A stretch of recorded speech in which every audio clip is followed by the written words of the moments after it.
Hey guys, welcome. I'm happy you're here. In today's video, I was not in a talkative mood at the time and just needed a chill day to get some work done. I did have a couple of big tasks to complete before I went out of town, which was the very next day after I filmed this. The first task that I was going to tackle was sowing my sweet corn, and this is a new bed, so I first needed to finish filling it up, and then I installed the drip irrigation in a little bit. This raised bed is 4x4, so hopefully that's enough space to get some juicy corn pollinated.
had 2 varieties, which is generally not recommended, but I think I will be okay because they're both hybrid ultra sweet varieties. My spacing is about 9 inches apart in a zigzag pattern. I'm using my drip emitters to measure that, which are every 6 inches, and what I did was sow the corn every emitter and a half to equal those 9 inches.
This cabbage, I noticed I was sharing it with a caterpillar.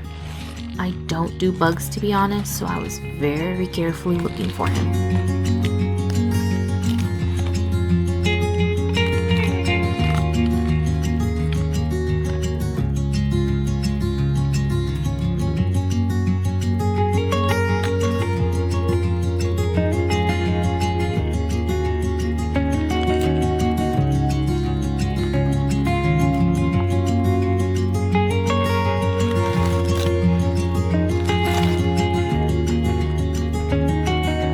Did I mention I don't do bugs? Yes, that is me getting ready to yeet this with my loppers. Hee hee.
so much for watching and hanging out with me today. Please do consider subscribing if you enjoyed today's video. Bye bye for now, and I do hope to see you next time.